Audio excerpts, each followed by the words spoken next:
Si Elon Musk na nga ba ang sinasabi ng Biblia na man of lawlessness or Antichrist?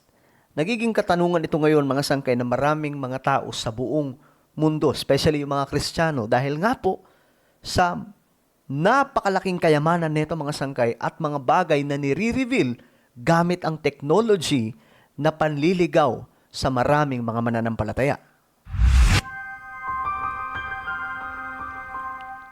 Hello guys, what's up? This is me. We are back dito sa ating YouTube channel, Sangkay Revelation, kung saan dito lamang po natin pinag-uusapan ng mga patungkol sa usapin ng Biblia, patungkol sa end-time events, at kung ano pang mga propesiya na nakasulat sa Bible.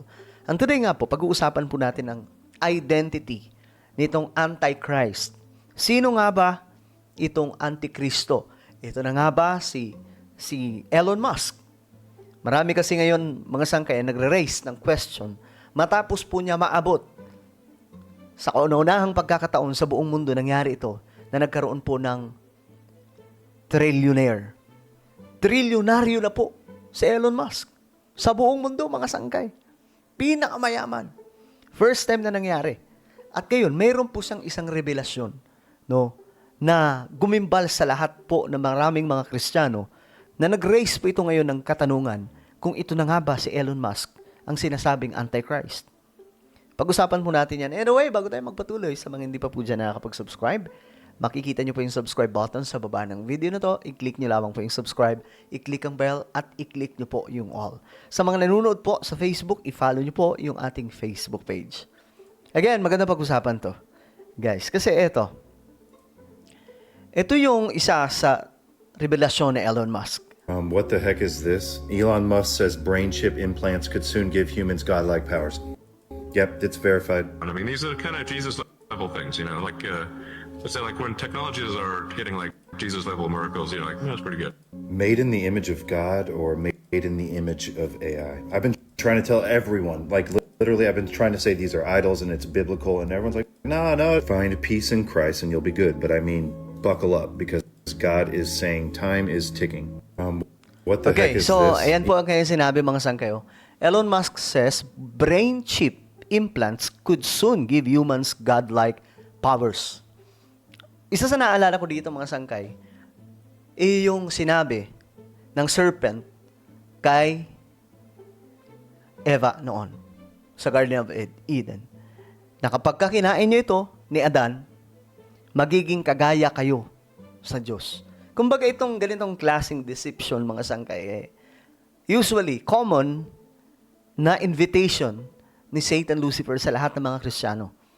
And right now mga sangkay, nangyayari po yan. Kita nyo mga sangkay, parang mind conditioning na po ito sa chip implants, which is, ito po ay ang patungkol sa number of the beast na paparating sa araw ng tribulation. Tataka ng 666. Right? So, imagine niyo to Sino ang hindi magugustuhan itong chip implants na magiging godlike ka?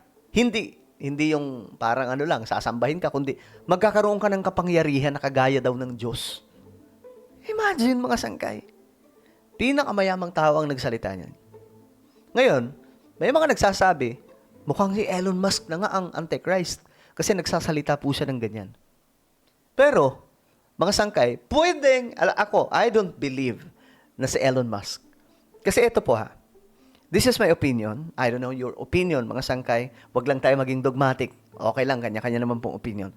But, ito po yung based on my research, no. Lahat po ng tao sa buong mundo may mga kumukontra. Si Donald Trump, may mga kalaban sa politika. Kung si Putin, may mga kalaban sa politika. Kung ang Santo Papa ang Antichrist, may mga kalaban sa religion. Kung ang Muslim ang Antichrist, may mga kalaban sa side ng mga Kristiyano at mga Hudyo.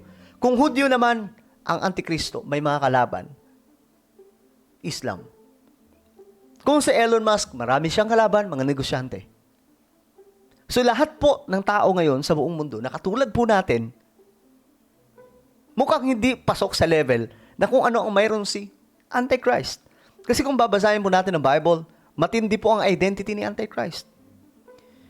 Sabi po sa 2 Thessalonians chapter 2 verse 9 hanggang 10, this man will come to do work of Satan with counterfeit, power and signs and miracles. So magpapakita po siya dito ng kapangyarihan, mga senyales, signs and miracles, mga dampuhalang, mga milagro, ipapakita niya mga sangkay. He will use every kind of evil deception to fool those on their way to destruction. So marami pong maluloko dito. At kung babasahin po natin sa Biblia, ang identity ni Antichrist, bibigyan niya po ng pansamantalang kapayapaan ang buong mundo. Diba? Bibigyan niya po, magkakaroon ng peace. Kaya nga magkakaroon po ng peace treaty sa Israel.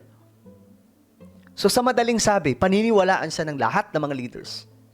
So kung common na leader lang yan, hindi niya po magagawa yun. Hindi niya po maa-achieve yan. Pero kung isa po siyang nilalang na something na hindi po tao, pwede niyang ma-achieve. At alam niyo mga sangkay, sa message na ito mula po sa Biblia, maglalabas po siya ng kapangyarihan at kung ano-ano mga milagro. At gagawa po siya ng lahat ng klaseng evil deception para lokohin ang tao. Tandaan niyo po mga sangkay, yung ginagawa po, yung first goal ng kampo ni Satan, Lucifer, ay deception. Tandaan niyo po ito mga sangkay, tinuturo na po ito ng lahat ng maraming mga eschatology, doctors, preachers, no, teachers in US. No, I think dito sa Pilipinas, ilan lamang po ang nagtuturo na ito. Tandaan po ninyo, marami po ngayong lumalabas na mga files ng UAPs or UFO. Pangatlong batch na po na inilabas ng US government, ng Secretary of War, ang mga files ng UFO. Malaking usapin po ito ngayon kasi nga po, ayon po sa mga lumalabas na mga information, itong mga alien, so-called alien, but I believe they are not alien, mga sangkay. Sila po ay mga possible, non-human, Nephilims, or hybrid human. Sabi, mga sangkay, ng information, itong mga so-called alien ay magkakaroon ng arrival. So itong ginagawa ngayon ng US government ay mind conditioning na para sa arrival nila. Ngayon, anong gagawin? Pag dumating na po itong mga alien na ito, so-called alien, but again, they are not alien. Sila po ay kabahagi ni Satan, Lucifer. I-deceive nila ang tao sa buong mundo. Ang lahat ng Kristiyano. Sa pamamagitan ng ano? Sasabihin daw po nila that they created humans. Sila ang nag-create ng tao, sila ang nag-create kay Jesus, sila ang nag-create sa religion. Imagine, yun po yung plano nila. Deception. Yun ang tinatawag na great deception. No? Pagdating sa Bible prophecy, mababasa niyo po talaga, ayan po mga sangkayo, He will use every kind of evil deception. Ganun po ang gagawin ni Antichrist. So itong Antikristo ay something na ipapangtapat nila, though hindi po nila matatapatan ang Jesus natin. Pero magkakaroon po siya ng kakaunting kapangyarihan para pulukuhin ng tao. And I believe, mga sangkay, itong mga to ay gagamit ng technology. AI, kung ano-ano pa mga sangkay. Di ba nga po, sabi nga po nila, nung nakita po nila ang UFO files, sobrang kakaiba daw po mga sangka. Na kahit po ang laws of physics ay magko-collapse o hindi kakayanin yung technology nila. So who are they? Alien, mga sangkay? Tandaan po natin, imagine niyo to once na magkaroon po sila ng arrival, matitelevise, buong mundo makikita po yun. Headline, buong mundo. Ngayon, kung hindi ka aware na ito, kung wala kang kaalaman patungkol po dito, sa Word of God, ikaw na Kristiyano ay madideceive at maniniwala ka na hindi pala totoo na may Diyos. Tama, mga sangkay. Na hindi totoo si Jesus. Patandaan po natin, sabi ng Bible, sa Matthew chapter 24:37, when the Son of Man returns, it will be like, sabi ng Bible, it will be like it was in the days, or it was in Noah's day. So pag sa time na babalik ang ating Panginoon, or before ang pagbabalik ng ating Panginoon, magkakaroon po ng mga pangyayari sa ating mundo gaya ng panahon ni Noah. Anong mayroon ng panahon ni Noah? Nephilims. Yun ang maraming kasalanan ng mundo noong panahon ni Noah. Pero ang pinaka-main reason kung bakit nilunod ng Diyos ang buong mundo ay dahil po sa Nephilims. Why? Mga sangkay? Wala pong detalye na exact detail na itong mga Nephilims, yung mga anak, no, ng mga fallen angels na nagkaroon po, mga hybrid po ang mga ito. Mga tao sila pero hybrid. Nephilims. Ngayon mga sangkay, ang mga ito, yung mga watchers, yung mga fallen angels, tinuruan po nila yung mga tao nung panahon na yon sa mga makabagong technology sa paggawa ng weapons. That is why nung panahon na yon, yung mga tao noon, sumasamba na sa kanila. Kaya nagalit na po ang Diyos. Grabe na yung sama ng mundo noon dahil po sa technology na tinuturo nitong mga Nephilims, mga watchers, mga sangkay. Mababasa po natin yan sa Book of Enoch. Hindi po yan bahagi ng Bible, mga sangkay. No? Separate po siya. At medyo unknown po ang pinanggagalingan, mga sangkay. Pero marami ang nagsasabi na si Enoch din daw po ang nagsulat noon. At na-preserve po siya ng mahabang panahon. Pero, ang kumukumpirma dyan ay ang Book of Jude at maging ang Genesis chapter 6. No? So, when the Son of Man, it will be like it was in Noah's days. May mga Nephilims. So, right now, mga sangkay, ang modern Nephilims ay eto na. Possible sila po yung mga alien na sinasabi. That is why, mga sangkay, maging ready po tayo. Ayan po, marami po mga pastors ang naniniwala, mga sangkay, na ang technology po talaga ay nagre-recreate ng Nephilim. Kasi I believe, mga sangkay, na nandito pa rin po sila eh. We believe, kasi, alam niyo, after ng flood, di ba? May mga nakita pa rin po mga giants. And right now, mga sangkay, andito pa rin po sila sa mundo. One of the things that Yeshua says, as it was in the days of Noah, so Pakinggan niyo yan. will it be in the days of the coming of the Son of Man. And what's interesting is that the Bible tells us one of the reasons why God destroyed the world in the days of Noah is God says there was violence. The Hebrew word for violence is Hamas. The same organization that is been attacking Israel committed October 7th.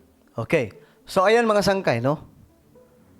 Mapansinin po natin ngayon, modern technology, di ba? Palala ng palala, AI. Tapos ngayon, ito mga alien daw po, mga sangkay, ay may mga yung technology nila ay talagang hindi maarok ng tao. Kaya, ito yung abang-abangan po natin, at bantayan po natin. But again, kung sino man itong si Antichrist, sabi po sa Bible, lahat ng bagay ay nilikha dahil kay Jesus. At si Jesus ay supreme sa lahat ng mga nilalang sa buong mundo. Because He created the universe at lahat ng mga bagay na nakikita at hindi nakikita. Alright? So, hindi po si Elon Musk, for me, itong Antichrist. Maybe, ito po ay hybrid, human, or Nephilim, mga sangkay, na posible magkaroon ng arrival. Kasi isipin nyo, pag-iisahin niya yung buong mundo. Tapos, ayon sa Bible, maglalabas po siya ng kapangyarihan, mga signs and miracles. I believe, mga sangkay, malaki ang magiging kabahagi dito ng deception gamit po ang technology. Alright? Ano po ang inyong opinion? Comment down below. Huwag niyo pong kailimutan na i-subscribe yung ating YouTube channel. Mag-iingat pong lahat. God bless everyone.